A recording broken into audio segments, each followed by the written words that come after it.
Fala, meu povo amado, sejam todos bem-vindos, mais uma aula aqui comigo, espero que você esteja muito bem. Se você está aqui é porque você está inscrito ou caiu de paraquedas aqui no nosso canal, seja muito bem-vinda mesmo assim. E de pronto eu te peço para te inscrever, cara, te inscreve no canal, tem muito conteúdo de valor aqui, português, redação, espanhol, tem direito constitucional, direito administrativo, tem leis, tem direito eleitoral e nós estamos aqui para falar de eleitoral. Vamos falar de alistamento, vamos falar de domicílio eleitoral, vamos falar de assuntos importantes para quem está estudando para o concurso do TSE e dos TRS, que ter certeza é um dos maiores concursos da Justiça Eleitoral. Fechou? Moçada, eu vou resolver algumas questões aqui e de pronto quero que você entenda que é muito difícil encontrar questões de direito eleitoral. Por quê? Porque é uma matéria muito específica, cai para pouquíssimos concursos, notadamente para concurso de promotoria, concurso de magistratura, alguns concursos de delegados, e agora começou a cair aí para a OAB. Então é muito difícil você encontrar questões atuais de eleitoral pela pouca quantidade de questões cobradas em concurso. E nós não tivemos aí, nos últimos tempos, concursos de tribunal eleitoral, né? Você bem sabe. Então, assim, por isso que eu criei o curso de 250 questões. Caso você não conheça, dá uma chegadinha aqui na nossa descrição, você vai observar lá os nossos cursos, tem lá curso de 250 questões, inclusive o intensivo de questões do Sebrasp junto com o curso de questões. Esse curso de 250 questões, eu criei, pessoal, criei do zero, questões à la Sebrasp, né, de certo e errado, e comentei em vídeo. Por quê? Porque não tem questão. Então, se você está se preparando de fato para o TSE unificado, eu recomendo muito, né, você conhecer o nosso curso de questões, 250 questões de eleitoral, criadas e comentadas por mim, tá bom? Fechou? Tá aí na descrição. E essas questões que estão aqui, ó, são questões atuais da banca Sebrasp, ou de promotoria, ou de magistratura. Enfim, eu dei uma catada aí nas questões para nós tentarmos observar como que a banca pensa, né, o direito eleitoral. Então vem comigo, vamos lá. Considerando as disposições legais e doutrinárias acerca do alistamento eleitoral, julgo o seguinte item. Admite-se como domicílio eleitoral qualquer lugar onde o eleitor possua vínculo específico, seja ele familiar, econômico, social ou político, uma vez que esse domicílio é definido como local, permanente ou não, de residência do eleitor. Olha que questão interessante. Moçada, quando vocês estiverem estudando para o eleitoral ou estudando eleitoral para o concurso, vocês precisam entender que a base do eleitoral, como todo e qualquer direito, está na Constituição. Mas a base, você vai precisar ler as outras leis, lei dos partidos, lei das eleições e a nova resolução do alistamento, né? Então, muito cuidado porque a banca vai cobrar com toda certeza, assim como a banca cobrou para a promotoria. Promotoria cobrou uma resolução do TSE. Então, imagina se a banca não vai cobrar a resolução do TSE para o concurso do TSE. Então, é óbvio que sim. E essa resolução do alistamento é muito importante. É uma resolução grande, né, que você não consegue matar ela num dia, tu tem que pegar, maturar, né, precisa fazer resumo, assistir aula, enfim. E é uma resolução que vai tratar aí de todas as formas de alistamento e tudo mais. E essa é uma questão interessante porque ela vai simplesmente abordar o conceito de domicílio eleitoral para fins de alistamento, não é? E o domicílio, nós temos vários tipos de domicílio, moçada. Domicílio civil é onde você mora, domicílio civil é onde você mantém residência, domicílio funcional é onde você trabalha, né? Que pode ser uma cidade diferente daquela que você mora. Domicílio tributário é aquele onde você vai pagar o tributo, né? Onde está registrado teu carro, por exemplo. De repente, teu carro está registrado num estado e você mora em outro. Então, o domicílio tributário do IPVA do carro é outro, entendeu? Nós temos o domicílio eleitoral, que não tem nada a ver com todos os outros. Então, assim, qual desses domicílios serve para fins de comprovação na hora de alistamento eleitoral? Essa é a pergunta. Qual é o domicílio que eu vou levar para fins de registro eleitoral? E aí vem a resolução e diz, olha, qualquer um, né? Qualquer lugar que o eleitor possua vínculo específico. Que tipo de vínculo, Franco? Familiar, econômico, social, político. Uma vez que o domicílio é definido como local, permanente ou não, de residência do eleitor. Então está correto isso aqui. Vai ver que a obrigação é sua de levar uma conta de luz, de levar uma conta de água, enfim, um comprovante de residência, né?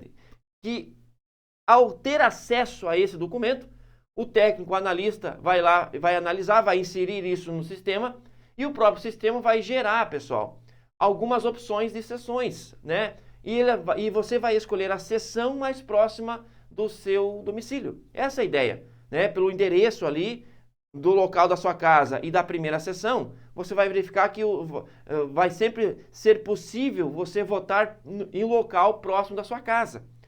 Tá? Então é por isso que é interessante você levar o documento de uma residência que você de fato more, né? Senão você vai morar no local e vai votar em outro, né? Então é para isso que serve essa questão também, ok? E qualquer documento que você leve para fins de comprovação do domicílio serve para domicílio eleitoral, de acordo com a resolução, a nova resolução do alistamento. Fechou? Questãozinha boa, questão de resolução, conceituando aí o chamado domicílio eleitoral, que é um dos requisitos de elegibilidade e é um dos requisitos para que você possa, enfim, alistar-se como eleitor, tá bom? Tá joia? Então a próxima questão, também do Sebrae, só que é uma questão de juízo, uma questão de assertiva. Vamos lá. O alistamento eleitoral é obrigatório para os brasileiros maiores de 18 anos, vírgula, ainda que sejam inválidos. Moçada, a primeira parte você mata com o artigo 14, você mata com a nossa linha do tempo, né? Que linha do tempo é essa, Franco? Vou mostrar para vocês aqui, ó. Quem já estudou comigo sabe, ó, nós temos a linha do tempo do voto, né? 16, 18, 70 anos. Vamos lá. Aqui você tem 0 a 16 anos, 16 a 18 anos, 18 a 70 anos e ad infinitum. O que acontece? Do 0 aos 16, o voto é vedado, vedado. Dos 16 aos 18, o voto é facultativo. Ele volta a ser facultativo depois de 70, né? Aqui, ó. E dos 18 aos 70, o voto é obrigatório, obrigatório. Então, essa é a linha do tempo. Do 0 a 16, vedado, 16 a 18, facultativo, 18 aos 70 é obrigatório, 70 para frente é facultativo, e aí você tem assim, ó.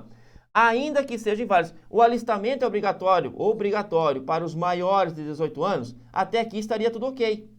Mas aí vem a parte final, ainda que seja inválido, moçada, a resolução diz que os inválidos não têm o alistamento obrigatório. Lógico que aqui a banca fez uma questão misturando o artigo 14 da Constituição Federal e também a resolução do alistamento. Você tem que conhecer os dois, ok? Então tem que lembrar que para fins de concurso TSE unificado, você precisa dominar tudo de alistamento, tudo. O que consta na Constituição e o que consta na resolução do alistamento, tá? Beleza? Então a parte final torna errado o item 1. Item 2. É obrigatório o voto dos brasileiros maiores de 16 anos e menores de 18 anos que procederem ao alistamento eleitoral. Eita, nós! Será que é obrigatório? Aqui você mata só pela linha, né? Olha ali, ó. Dos 16 aos 18, o voto é facultativo. Dos 16 ao 18, o alistamento e o voto são facultativos. E aí você coloca lá, é obrigatório o voto dos 16 aos 18? Bem, tá errado. Então já pode riscar o item 2. Item 3. É facultativo o alistamento eleitoral de indígena que não fale português. Aí é uma questão puríssima de resolução, né? É facultativo o alistamento eleitoral do indígena e essa parte final é obrigatória que não fale português. Porque se for só do indígena, pessoal, ele tem o voto obrigatório. Mas, no caso de um indígena que não fala o português, aí sim é facultativo o alistamento eleitoral do indígena que não fala o português, então foi por 10 aqui, ó, tá? A questãozinha correta de acordo com a resolução, ok? É vedado o alistamento? É vedado o alistamento de oficial das Forças Armadas em operação militar. Negativo, não tem nada sobre isso, tá? Aliás, muito cuidado porque quando se fala em alistamento de militar, pela situação do conscrito. Deixa eu só trabalhar com vocês aqui, até para adiantar aqui o item 5. Cara, tem dois assuntos importantíssimos aqui, ó. Um é sobre o analfabeto, ok? E a outra observação é sobre os inalistáveis. Inalistáveis. Ó, essa situação aqui vai te ajudar a entender o item 4 e item 5, tá? Vamos lá. Quem são os inalistáveis? Aí você vai dizer, olha, os inalistáveis correspondem aos estrangeiros e aos conscritos. Quem são os conscritos? Os militares em serviço militar obrigatório. Aquele jovem lá de 18, 19 anos que vai para o serviço militar obrigatório. Esses são os conscritos. Nesse caso, pessoal, Os inalistáveis, eles não podem, veja só, não podem nem votar e nem ser votado, tá? Não pode votar nem ser votado, tanto o estrangeiro quanto o conscrito. Agora, o analfabeto, pelo contrário, o analfabeto, ele, caso alistado, ele pode votar, porém, ele também não pode ser votado. Não pode ser votado. Não pode ser votado, ok? Analfabeto pode votar. Se alistado for, pode votar. Não deve, pode votar. E o inalistável, ele não pode votar e nem ser votado. Veja, o conscrito é, repito, aquele que está em serviço militar obrigatório, mas ele é a exceção. Fora esse tipo de militar, todo o resto, todos os demais militares, eles podem e devem se alistar como eleitores. Entendeu? Então, assim, fora o conscrito, todos os demais militares, quer praças, quer oficiais das Forças Armadas ou das Forças Auxiliares, eles precisam se alistar como eleitores. Então, veja, isso torna o item 4 errado. Ah, é vedado o alistamento do oficial mesmo em operação militar? Não tem nada proibindo. Então, aqui está errado. O alistamento eleitoral da pessoa analfabeta torna obrigatório o seu voto. Veja, no momento que você faz o alistamento do analfabeto, você torna o voto dele obrigatório? E a resposta é não. Isso é muito perigoso, moçada, porque presta atenção. O alistamento e o voto do analfabeto são facultativos. Vou repetir. A Constituição Federal é muito clara.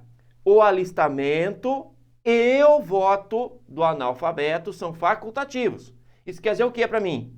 Quer dizer que o analfabeto, se ele quiser, ele nem título de eleitor ele tem. Ele não precisa. O analfabeto, ele não precisa se alistar como eleitor. Mas aí ele vai lá e se alista. E se auto-intitula analfabeto. Ok. Ele é registrado como eleitor, ele pode votar. Agora, a partir do momento que ele tem um título de eleitor, o voto dele passa a ser obrigatório? Não. Eu repito, a partir do momento que ele é eleitor, ele pode votar, ok? Ele não é obrigado a votar. Por quê? Porque a Constituição é muito clara. O alistamento e o voto do analfabeto são facultativos, tá? Logo, o alistamento eleitoral da pessoa analfabeta não torna obrigatório o seu voto. O que temos aqui é que, basicamente, o item 3 está correto. Item 3 está correto, letra A. Então, tranquilo demais. Uma questão do Sebrasp, uma questão que uniu o conhecimento da Constituição, uniu o conhecimento da resolução e assim vamos indo, né? É importante você conhecer, repito, a nova resolução do TSE sobre alistamento. Eu acho que é a resolução mais importante do TSE, então tem que saber de ponta a ponta, tá bom? Muito bem, moçada, para nós fecharmos aqui, uma questãozinha também de eleitoral da VUNESP para procurador da Assembleia de São Paulo. O alistamento eleitoral será realizado quando a pessoa requerer inscrição, sendo correto afirmar que, alistamento eleitoral, então é uma questão muito tranquila. Você vai perceber que, por mais que seja uma questão para procurador de Assembleia, um concurso jurídico, né? É uma questão que dá para resolver. Perceba, o alistamento eleitoral será realizado quando a pessoa requerer inscrição, sendo correto afirmar que, vamos lá, a partir da data em que a pessoa completar 15 anos, é facultado o seu alistamento eleitoral. Olha que interessante essa questão, hein? A partir da data que a pessoa completar 15 anos, é facultado o seu alistamento eleitoral. E aí nós estamos usando aí a resolução também. Então coloca num pendura aqui, ó. A partir dos 16, Franco? A partir dos 15. Pois é, a partir dos 15. É facultado o seu alistamento. Incorrerá em multa a ser imposta pelo juízo e cobrada no ato de alistamento a pessoa brasileira naturalizada, maior de 18 anos, que não se alistar até 6 meses depois de adquirida a sua nacionalidade. Esse prazo está errado, então se está errado o prazo, você coloca errado a letra B. O alistamento eleitoral da pessoa analfabeta é obrigatório, sendo facultativo o voto. Não. O alistamento e o voto do analfabeto não é obrigatório. Tanto o alistamento, viu que eles conseguem brincar com você, tanto o alistamento quanto o voto do analfabeto é facultativo. Não tem nada obrigatório. Então, a letra C foi para o barro. Letra D. O alistamento eleitoral requerido por pessoa menor de idade depende de autorização ou assistência do representante legal? Não. Você é menor de idade, você mesmo pode ir lá no cartório eleitoral e você pode requerer o seu alistamento eleitoral. Não precisa de assistência ou representação de quaisquer pessoas, tá? Então, muito cuidado com isso aqui. O alistamento eleitoral, ele não requer autorização ou assistência de representante legal, tá? E letra E, incorrerá em multa a ser imposta pelo juiz eleitoral e cobrado no ato de alistamento a pessoa brasileira nata que não se alistar até os 19, não é 18. Então tá aí, ó, mais um prazo errado, assim como 6 meses tá errado. E aí, cara, vem lá a dúvida. Mas, Franco, você acabou de fazer uma tabelinha para mim que consta 16 anos. 16, cara, 16 e não 15. Mas se você for lá na resolução, tu vai ver que quando eu tenho a possibilidade, o Tício aqui, ó, está com 15 anos de idade, e se o Tício completar 16 anos de idade até a data do pleito, veja só, até a data do pleito, ele pode se alistar aqui, ó, entendeu? Então, ele pode pedir o alistamento aqui, e esse período é um período que ele está com 15 anos. Olha que loucura.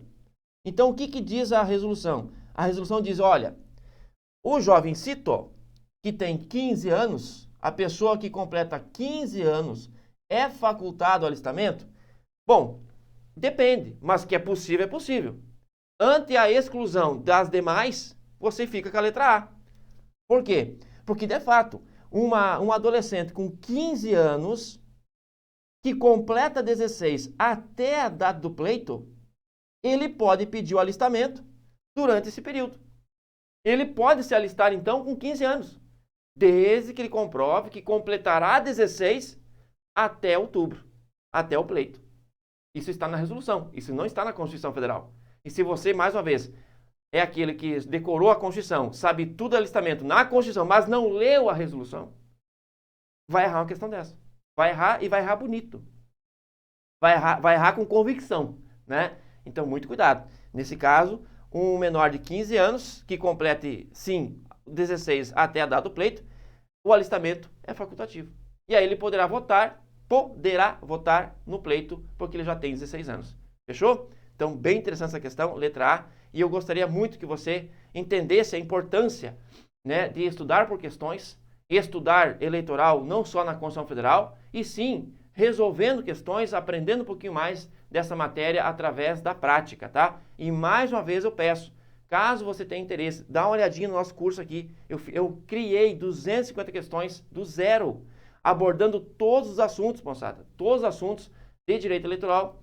E tenho certeza que muitas dessas questões que eu criei, que eu corrigi em vídeo, vão te ajudar a estudar, a consolidar, a entender mais o nosso querido direito eleitoral. Muitos de vocês já adquiriram, já tive um feedback muito bom, muito obrigado pela confiança, tá? E não te esquece, se inscreve no canal, caso você não queira adquirir curso, não tem problema, cara. O meu papel é fornecer, meu papel é colocar à disposição. E se você não tem interesse, meu amigo, fique à vontade e curta as aulas 0800 que estão aqui no canal. Para isso, mais uma vez eu peço, se inscreve no canal, faça parte da família Juspolis e, mais uma vez, não saia daqui sem deixar teu like, ok? Para nós é muito importante o reconhecimento, é muito importante que essa aula atinja mais pessoas e é para isso que nós precisamos do teu like, tá bom? Um abraço, fique com Deus, até a próxima!